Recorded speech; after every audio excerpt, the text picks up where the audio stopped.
Chess friends, I hope you are doing well. Today, I have an amazing and thrilling chess game to share with you, played between the Torch Chess Engine and me. You may know that Torch Chess Engine was recently published by the Chess.com team and has shown a surprising ELO growth, reaching nearly 4,000 ELO. This game, which I will illustrate, was recently played in a computer championship event, featuring many brilliant tactics that I employed, so let's get started without wasting any time.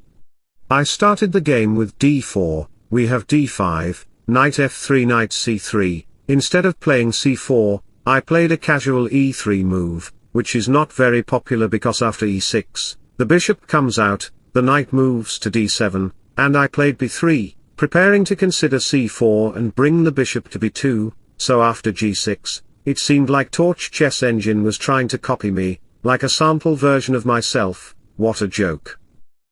After castling, I played c4, putting pressure on the center, we have c6, knight moves out, and the bishop goes to the a3 square to siege the dark square diagonal. The point is that if you dare to capture the pawn, after the capture that was actually played in the game, we have c5 to block the diagonal, I go with e4, dominating the center. Some players might think of capturing the pawn on b4 or considering castling, which seems reasonable because when you get the chance to castle, many players just castle without thinking much.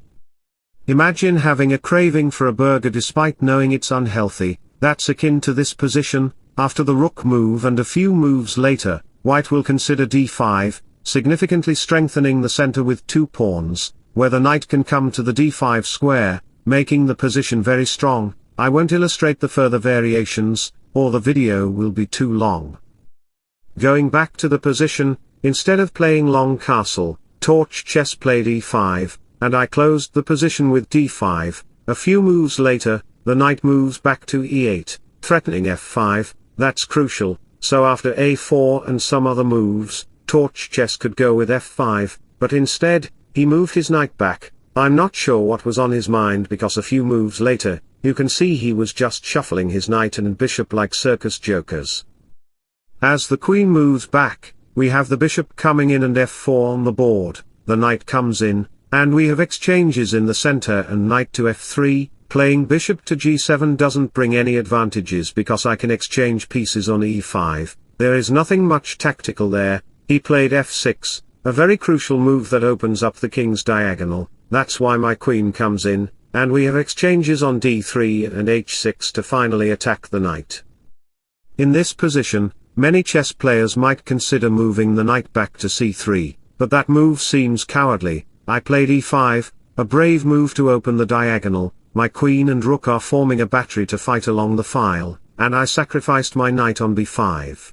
As the queen comes to h4, attacking the bishop, many players might consider bishop to g7, but it's not a good move because I can capture the pawn on f6, the pawn is well protected by the queen and bishop. No matter where the bishop goes, I will play a sneaky move, pawn to f7 check, attacking the rook and the king simultaneously. After the king captures the pawn, I will capture the pawn on h7, putting the king in a precarious position with no squares to go.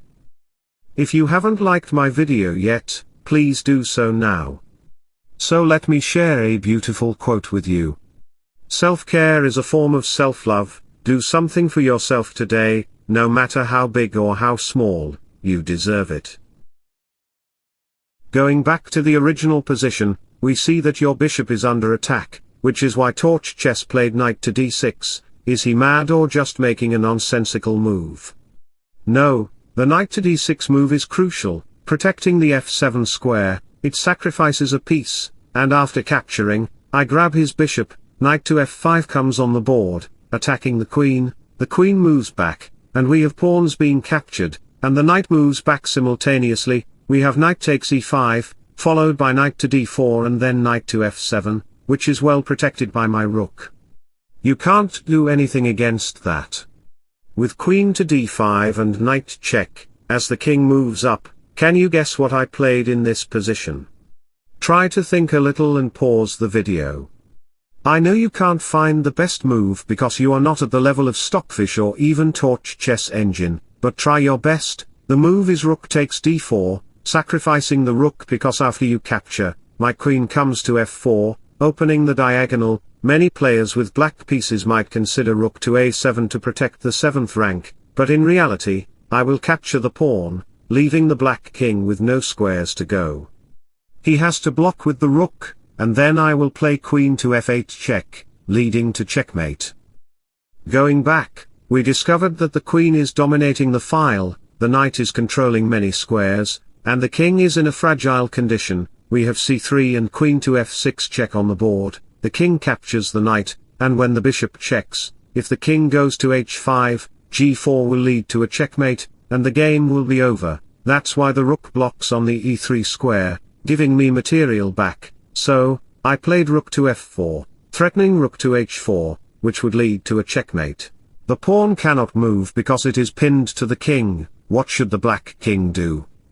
He is just trapped. The torch battery gets illuminated, and then the light gets dim. We have bishop to g4, and consequently, rook to h4 check, the queen blocks, and I capture it, even after playing g4 and pushing the pawn to h4. You can see that the black king is very trapped. A few moves later, I captured the rook and made a sudden move with g5 and queen to f3, leading to a checkmate.